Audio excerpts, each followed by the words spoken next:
Good morning, students. So I welcome you all again on my this session of CCSP, where today we are going to see our chapter number 4 in CCSP, that is the membership. Let's see the introduction. A company invites the public to subscribe to its securities by issuing a prospectus. एक company हमेशा public को invite करती है एक prospectus दे के। Prospectus एक ऐसा document होता है जिससे कंपनी जनरल पब्लिक को इनवाइट करती है कि वो पब्लिक कंपनी में आके शेयर्स को बाय कर सके, ताकि कंपनी को जो सिक्योरिटीज़ की यानी कि मनी की ज़रूरत है वो फुलफ़िल हो सके। In response to that potential investors apply to purchase shares, और उसी के रिस्पॉन्स में जो पोटेंशियल बायर्स होते हैं शेयर्स के, यानी कि जिनको कंपनी के अंदर इन्वेस्ट करने में इंटरेस्ट होता है, तो वो शेयर्स बाय करने के लिए अप्लाई करते हैं। Company collects applications and classifies them. Company फिर एप्लीकेशन कलेक्ट करती है बैंक के थ्रू या किसी रजिस्टर्ड स्टॉक एक्सचेंज के थ्रू, और उसे 1 by 1 क्लासिफाई करती है यानी कि चेक करती है। It also decides the allotment policy in consultation with representatives of the share market. और फिर कंपनी की अलॉटमेंट पॉलिसी जब स्टार्ट होती है तो वो कंसल्ट करती है अपने रिप्रेजेंटेटिव्स के साथ में, जो शेयर मार्केट के अंदर डीलिंग करते हैं शेयर्स में। यह इसी तरह से हो गया कि अगर कंपनी को 100 number of the share holders की ज़रूरत है, पर सामने जब 150 पीपल ने अप्लाई किया है कंपनी के शेयर्स बाय करने के लिए, तो एट दैट टाइम कंपनी के रिप्रेजेंटेटिव्स जो होते हैं वो बैठ के डिसाइड करते हैं कि किसे अलॉट करना है और किसे होल्ड पे रखना है। And after the completion of these allotment, allotted share holders name is register in the register of the members. और एक बार जब ये कंप्लीट हो जाता है अलॉटमेंट की प्रोसीजर, तो शेयर होल्डर्स के जो नेम होते हैं जिन्होंने कंपनी में अप्लाई किया होता है शेयर्स बाय करने के लिए, उनका नेम कंपनी के रजिस्टर के अंदर मार्क कर दिया जाता है, यानी कि लिख लिया जाता है। अब वो जो शेयर होल्डर्स होते हैं वो कंपनी के मेंबर्स बन जाते हैं कंपनी के शेयर्स को बाय करके। Thus they are considered member of the company. और इसी तरह से जो कंपनी के शेयर्स बाय करते हैं शेयर होल्डर्स, वो मेंबर कहलाते हैं कंपनी के। And membership can be obtained in other ways also. Membership सिर्फ इसी तरह से नहीं, बट उसके और भी अलग वेज है कि जिससे मेंबरशिप कंपनी की ली जाती है। Being a member of the obtained in being a member of company, certain rights are acquired in the same way, certain responsibilities also to be carried out। और जब आप मेंबर होते हो कंपनी के, तो कुछ राइट्स मिलते हैं आपको, कुछ रिस्पॉन्सिबिलिटी यानी कि जिम्मेदारी मिलती है जिसे आप परफॉर्म कर सकते हो और कैरी ऑन यानी कि अपना सकते हो। चलिए देखते हैं क्या है इसका मीनिंग और डेफिनेशन। तो meaning is a member, a person is considered to be a member when his name is registered by written consent or through share application. In short, to be a member, a written consent and his name should be in register of members are required. एक ऐसा person जो कि company का member है, उसका name written consent यानी कि written में किसी एप्लीकेशन के ऊपर लिखा होगा और रजिस्टर्ड होगा कंपनी के अंदर थ्रू शेयर एप्लीकेशन, यानी कि ऐसा पर्सन जिसने शेयर्स बाय करने के लिए अप्लाई की हुई है और कंपनी उसे शेयर्स को अलॉट करती है, तो वो मेंबर कहलाने के लायक होगा पर्सन। इन शॉर्ट हम अगर ये देखें कि मेंबर वो पर्सन होता है जिसका नाम कंपनी के रजिस्टर में लिखा हुआ होता है कि particular XYZ person is the member of the company and he has bought shares of this much amount and he is holding the shares of the company. Clear? Members means क्या होता है meaning. Now let's see the definition. According to the Companies Act के accordingly, member is a person who has subscribed to the memorandum of association of a company, and every other person who has agreed in writing to become a member। member वो person होता है जिसने company के MA को यानी कि memorandum of association जो document होता है उसे सब्सक्राइब किया हुआ है यानी कि लिया हुआ है, और हर एक वो पर्सन जो एग्री है कंपनी की जो रिटन कंसेंट है उसको एक्सेप्ट करने के लिए। अच्छा, आप इस डेफिनेशन को अगर और डीप में समझे कि कौन सा ऐसा पर्सन होता है जो कि मेंबर कहलाने के लायक होता है। एक तो वो होता है जिसने कंपनी के शेयर्स को बाय किया हुआ है, और चूंकि हमने डेफिनेशन में देखा कि मेंबरशिप को वेरियस वेज से यानी कि अलग अलग तरह से एक्वायर किया जाता है, तो चलिए देखते हैं इस डेफिनेशन में क्या दिया हुआ है। According to the Companies Act 2013, Companies Act 2013 की डेफिनेशन के accordingly shareholder may keep their share with depository participant. Shareholder shares को बाय तो करता है पर अपने पास नहीं रखता है, ये किसी डिपॉजिटरी पार्टिसिपेंट के पास में रखता है। अब डिपॉजिटरी पार्टिसिपेंट कौन सा पर्सन होता है, तो ये एक ऐसा एजेंट होता है जो कि इंटरमीडियरी एक्ट करता है, यानी कि कंपनी और जो शेयर होल्डर होता है उसके बीच का ऐसा कोई एजेंट होता है जो शेयर्स को बाय करता है। किसके पैसों से बाय करता है? शेयर होल्डर्स के पैसों से बाय करता है।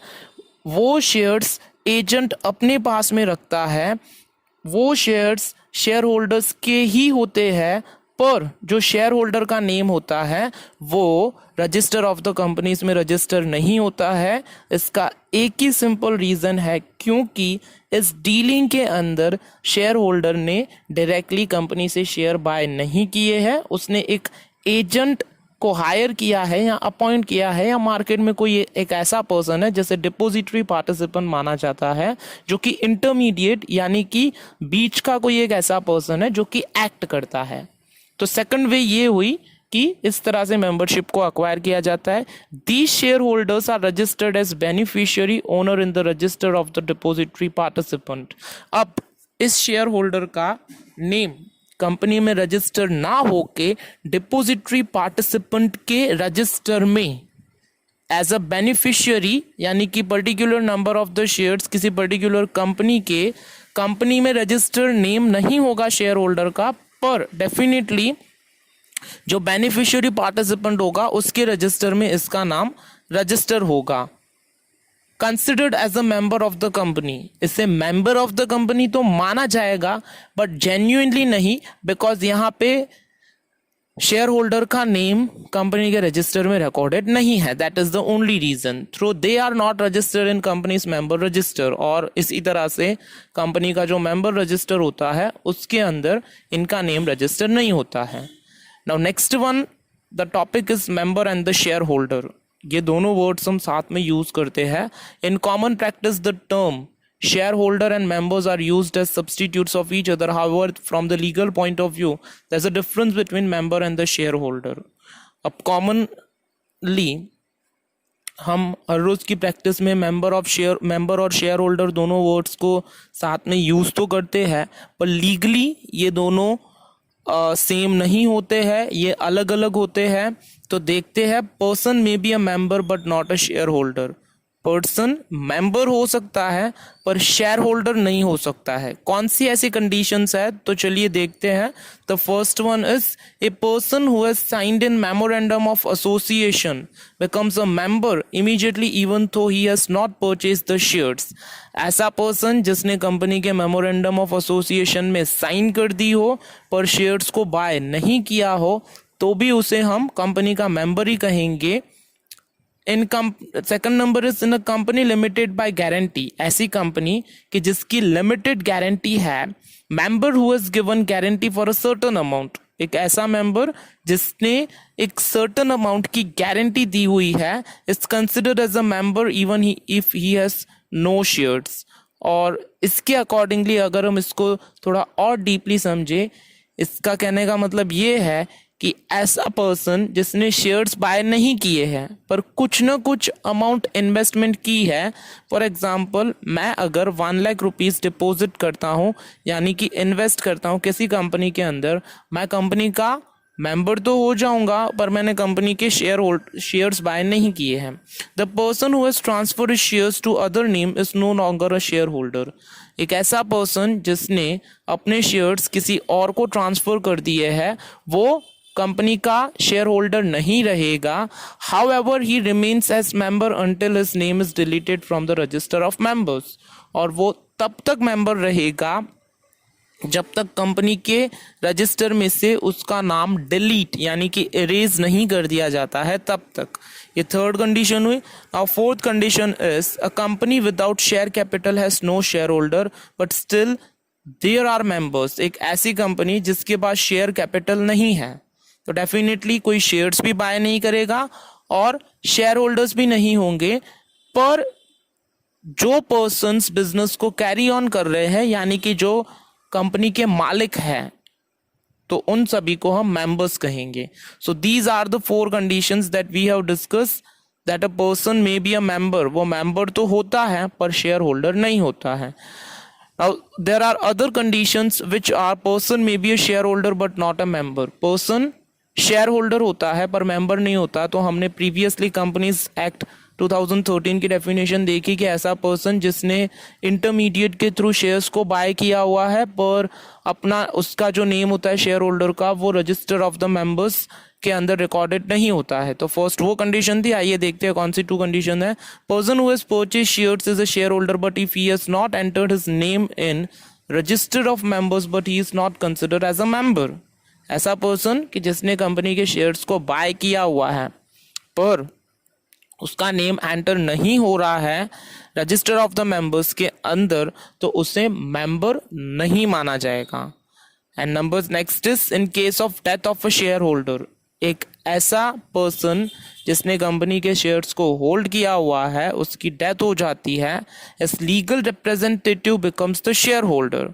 उसका लीगल यानी कि हायर जिसको उसने हायर किया हुआ था जो उसका वारिस होगा किसी शेयर होल्डर की डेथ होने के बाद में लीगल रिप्रेजेंटेटिव को एक ऐसा पर्सन उससे शेयर होल्डर बना दिया जाएगा automatically without any kind of process but is are not member till he is not registered in the register of members। वो तब तक कंपनी का मेंबर कहलाने के लायक नहीं होगा जब तक उसका नाम कंपनी रजिस्टर में एंटर नहीं हो रहा है। तो हमने क्लियरली देखा कि शेयर होल्डर में और मेंबर में क्या फ़र्क है। इन शॉर्ट हम यही कंक्लूजन निकाल सकते हैं कि ऐसा पर्सन जिसके पास में कंपनी के शेयर्स है वो शेयर होल्डर कहलाने के लायक होगा और ऐसा पर्सन जिसके पास में शेयर्स है पर उसका नेम एंटर नहीं है रजिस्टर में उसे मेंबर कहेंगे हम, शेयर होल्डर नहीं कहेंगे। तो dear students we have seen that what is difference between. Now let's discuss our another topic जिसको और अगेन बाइफोकेट करके दिया हुआ है। It is difference between member and shareholder. Difference between दिया हुआ है शेयर होल्डर और मेंबर का। तो मेंबर का और शेयर होल्डर का first point of difference meaning से स्टार्ट हो रहा है। The person is a member by written consent और his name is registered by share application in members register. एक ऐसा पर्सन जिसने कंपनी में रिटन कंसेंट दिया हुआ है यानी कि रिटन में है, न कि ओरली, न कि बोल के, पर रिटन में जो डॉक्यूमेंट होता है उसे ही लीगली माना जाता है और उसका नाम शेयर एप्लीकेशन में है। यानी कि जब कंपनी ने प्रोस्पेक्टस इशू किया था तो कोई एक ऐसा पर्सन है जिसने अप्लाई किया है अपने नाम से particular number of shares company के बाय करने के लिए और फिर जब उससे शेयर्स अलॉट हो गए हैं तो वो कंपनी का मेंबर हो जाएगा। तो शेयर होल्डर का मीनिंग ये होगा the person who hold share is known as shareholder. ऐसा पर्सन जो कि कंपनी के शेयर्स को होल्ड करता है उससे शेयर होल्डर माना जाएगा। ये बहुत ही सिंपल है। Next one is the signature. The person who has signed in memorandum of association is considering A member. ऐसा पर्सन जिसने मेमोरेंडम ऑफ एसोसिएशन में साइन की हुई है वो मेंबर होगा। And shareholder's signature is not necessary in memorandum of association। shareholder की signature जरूरी नहीं है memorandum of association के अंदर। next one is transmission of share। तो शेयर का ट्रांसमिशन कैसे होगा? Legal representative become member after transfer of share and entry of his name registered of member. जो लीगल रिप्रेजेंटेटिव होगा, हमने प्रीवियसली देखा कि किसी शेयर होल्डर की डेथ होने के बाद में जो लीगल रिप्रेजेंटेटिव को अपॉइंट किया जाता है उसके शेयर्स जिस शेयर होल्डर की डेथ हो जाती है उसके किसी रिलेटिव को या उसने जिसको अपॉइंट किया हुआ है उसके नाम पे ट्रांसफ़र हो जाते हैं, और फिर जब रजिस्टर ऑफ मेंबर्स में उसका नेम एंटर होता है तो वो मेंबर कहलाने के लायक होगा। शेयर होल्डर्स के अकॉर्डिंगली क्या होता है transmission of share? Legal representative become share holder after transmission of share. Legal representative share holder तभी कहलाएगा जब शेयर होल्डर के की डेथ होने के बाद में ऑटोमेटिकली उसके नेम पे शेयर्स आ जाएंगे, यानी कि ट्रांसफ़र हो जाएंगे, ट्रांसमिशन हो जाएंगे, तो ही उसे हम ट्रांसमिशन ऑफ शेयर्स बोल सकते हैं। जब उसकी डेथ हो जाती है तब। तो it is clear here what is the difference between the member and the share holder. Now here another topic is given which is who can acquire a membership. कौन कंपनी की मेंबरशिप को acquire कर सकता है? A company that comes into existence by law is an artificial person. एक ऐसी company जो law यानी कि कायदे को ध्यान में रखते हुए एग्जिस्टेंस यानी कि ओपन हुई है, उसको कंपनी कहा जाएगा। और वो कंपनी जो होगी वो आर्टिफिशियल पर्सन होगी। There is a difference between artificial and living person. A living person can talk, can eat, can show the movement, but artificial person can not, and it's same like in the case of the company. It can exercise rights as a living person. उसके वही rights होते हैं जो living person के होते हैं, पर ये एक आर्टिफिशियल एंटिटी होती है। According to law any independent existence, law के अकॉर्डिंगली कोई भी इंडिविजुअल एग्जिस्टेंस इंडिपेंडेंट यानी कि किसी के ऊपर डिपेंडेंट ना हो, आज़ाद हो, and personality unit can be member of the company. और personality it means human beings जो हो वो मेंबर बन सकते हैं कंपनी के। For this provisions of articles of association should be observed. और इसके लिए कंपनी का जो प्रोविजन है आर्टिकल्स ऑफ एसोसिएशन में बना हुआ उसे ऑब्जर्व यानी कि चेक करना पड़ेगा। द फॉलोइंग पर्सन्स और institutions can be made members. नीचे कुछ पर्सन्स दिए हुए हैं और इंस्टीट्यूशंस है, वही मेंबर कहलाने के लायक होती है। Number first is a living person. It's very clear that living person can only acquire the membership of the company. Membership of a company is availed by a contract between person and company. Membership company की तभी मिल सकती है जब एक contract होता है person का और कंपनी के बीच का। According to the Indian Contract Act, Indian Contract Act के accordingly, any live individual person capable to do agreement can be a member of the company. और कोई भी इंडिविजुअल पर्सन जो कि कैपेबल होता है एग्रीमेंट करने के लिए, एग्रीमेंट यानी कि डिस्कशन करना ओरली कंपनी के साथ में, और फिर जो डॉक्यूमेंट होता है उससे साइन करना, वही मेंबर कहलाने के लायक होगा। The person who is not capable to do agreement can not become a member, that is minor insolvent person of unsound mind. और ऐसा पर्सन जो एग्रीमेंट करने के लायक नहीं होता, यानी कि माइनर छोटा बच्चा, इंसॉल्वेंट यानी कि नादान हो, पर्सन ऑफ अनसाउंड माइंड यानी कि जिसका माइंड स्टेबल नहीं होता, वो कभी भी मेंबर नहीं बन सकता कंपनी का। Under certain circumstances the Indian act has accepted minors also be members. और कुछ एक्ट्स के अकॉर्डिंगली इंडियन एक्ट ने माइनर यानी कि बच्चों को भी मेंबर का दर्जा दिया है, उनको वो पोजीशन दी हुई है। ये तभी होता है जब कोई एक ऐसा पर्सन होता है जिसने कंपनी के शेयर्स को होल्ड करके रखा हो, पर ड्यू टू अनफोर्सिन सर्कमस्टेंसेस अगर किसी शेयर होल्डर की डेथ हो जाती है और उसका चाइल्ड जब छोटा होता है यानी कि बच्चा होता है, माइनर होता है, तो उसके नाम पे कंपनी के शेयर्स ट्रांसफ़र हो जाते हैं और वो बन जाता है member of the company, minor जिसको हम बोलते हैं। Next one is partners of the firm, किसी फर्म के पार्टनर्स। तो अकॉर्डिंग टू लीगल टर्म के accordingly partnership firm is not a person. Partnership firm एक पर्सन नहीं होती है, so it can not be a member, वो मेंबर कहलाने के लायक नहीं है। But partners of a firm individually और जॉइंटली में become member of the company. पर कंपनी के पार्टनर्स लिविंग पर्सन होते हैं, जैसे हमने फर्स्ट पॉइंट में डिस्कशन किया, तो वो हर एक पार्टनर कंपनी का मेंबर कहलाने के लायक होगा और उसके अंदर इक्वल एलिजिबिलिटी होगी। Number third is Hindu undivided family. A Hindu undivided family cannot become a member in a company, but only the Karta, that is the main member of the Hindu undivided family, can purchase shares individually or jointly.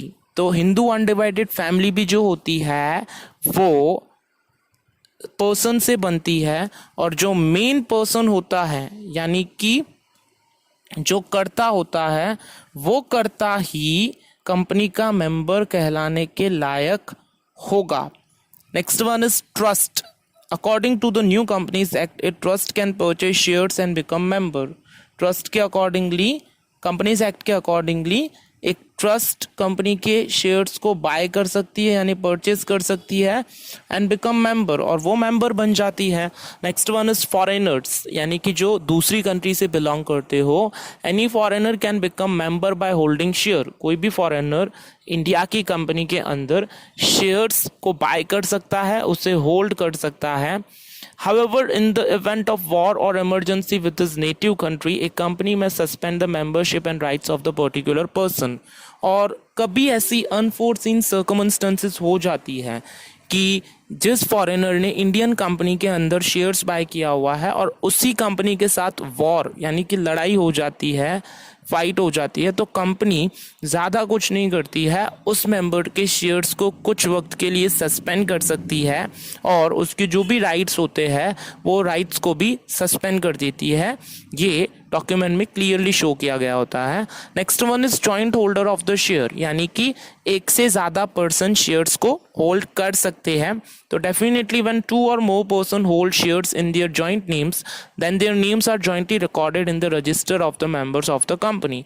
ये bank के अंदर joint account की तरह ही होता है कि जब joint में अगर कोई मोर देन वन पर्सन यानी कि 2, 3 या जितनी लिमिट डिस्क्राइब की गई होती है, तो वो साथ में मिलके जब कंपनी के अंदर शेयर्स को बाय करते हैं तो वो सभी पर्सन्स का यानी कि जितने पर्सन्स ने जॉइंट में शेयर्स बाय किए हुए उन सबका नाम जॉइंट में लिखा जाएगा मेंबर्स ऑफ द कंपनी के रजिस्टर में।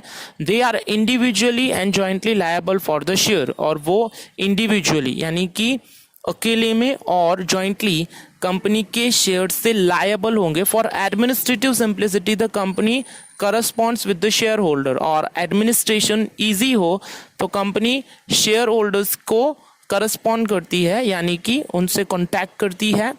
And whose name appears first, company sends notices, share certificates, dividend warrants, circulars, documents etcetera in his name. और एडमिनिस्ट्रेशन यानी कि ऑफिस पर्पस के अकॉर्डिंगली अगर कंपनी को शेयर सर्टिफिकेट सेंड करना है, डिविडेंड वारंट सेंड करना है या कुछ सर्कुलर डॉक्यूमेंट सेंड करना है एक्सेट्रा, तो सभी जॉइंट मेंबर्स को सेंड ना करके सिर्फ उसी पर्सन को करेगी जिसका नाम रजिस्टर में फर्स्ट पोजीशन पर होगा। Next one is company. As a company is a legal person having a artificial personality.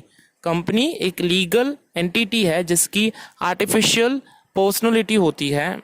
Company can become a member according to the articles of association. Company member बन सकती है किसी दूसरी company में shares को buy करके, but जब एक प्रोविजन होता है आर्टिकल्स ऑफ एसोसिएशन के अंदर, the following provision shall have to compile with. और नीचे जो कुछ प्रोविजंस हमें दिए हुए हैं हम डिस्कस करेंगे वन बाय वन, कौन से प्रोविजंस फुलफिल होने चाहिए तभी कंपनी मेंबर कहलाने के लायक होती है। Number 1 is company may take membership of an another company according to its own articles of association. Company दूसरी कंपनी के अंदर मेंबर बन सकती है, पर जब उसके आर्टिकल्स ऑफ एसोसिएशन में कुछ प्रोविजंस दिए हुए होने चाहिए तभी ही। A subsidiary company cannot obtain membership of its holding company. However, in following circumstances, subsidiary company can become a member of the holding company. Subsidiary company यानी कि ऐसी कंपनी कि जिसने दूसरी किसी कंपनी के 51% ऑफ द शेयर्स होल्ड करके रखे हुए हैं, वो मेंबरशिप ले सकती है सॉरी नहीं ले सकती है। In following circumstances subsidiary company can become a member of the holding company. और कुछ ऐसे सर्कमस्टेंसेस हैं जब उसी को फुलफिल करने के बाद में सब्सिडरी कंपनी होल्डिंग कंपनी के शेयर्स बाय नहीं कर सकती है। अब first one condition is representative of holding company passes away and subsidiary company holds share as representative. जो होल्डिंग कंपनी के रिप्रेजेंटेटिव है वो जब पास अवे यानी कि उनकी जब डेथ हो जाती है तो सब्सिडरी कंपनी रिप्रेजेंटेटिव बन सकती है शेयर्स को होल्ड करके। इसका सिंपल मीनिंग यही हुआ कि जब होल्डिंग कंपनी यानी कि जो जिसने शेयर्स को होल्ड करके रखा हुआ है, जिसके पास में शेयर्स है, उस कंपनी के मेन मेंबर की जब डेथ हो जाती है तो सब्सिडरी कंपनी उन शेयर्स को होल्ड कर लेती है according to the legal provisions और वो फिर रिप्रेजेंटेटिव बन जाती है। Subsidiary company is the trustee of any member but has no personal interest in the trust. Subsidiary company एक ट्रस्टी होती है, एक मेंबर होती है, पर ट्रस्ट के अंदर यानी संस्था के अंदर उसका कोई पर्सनल इंटरेस्ट नहीं होता। If the subsidiary company was already member before the execution of this law, और सब्सिडरी कंपनी ऑलरेडी किसी कंपनी की मेंबर थी ही, यानी कि पहले से ही लेकर थी, जब लॉ पास आउट हुआ, कायदा बना था, तब से लेकर। और चलिए देखते हैं last point, that is other institution. ऐसी कौन सी अलग दूसरी इंस्टीट्यूशन है जो मेंबर बन सकती है कंपनी की? तो it is cooperative societies registered under the cooperative societies act. Cooperative society यानी कि जो मंडली सिंपल लैंग्वेज में हम बोलते हैं, कुछ लोग मिलके जब कोऑपरेटिव सोसाइटी बनाते हैं तो उनको मेंबर माना जाता है। वो मेंबर बनने के लायक होती है किसी दूसरी कंपनी के शेयर्स को बाय करने के बाद में, subject to the provisions of their constitution and bylaws. और कॉन्स्टिट्यूशन के प्रोविजंस को देख के और लॉस को यानी कि कायदों को देख के। So dear students, until now we have seen the meaning of shareholder and members and the difference between the shareholder and the member and the persons who can acquire the membership of the company. So up to today we are keeping this much. In our next session we'll continue the session again. So thank you students for watching this video and have a nice day.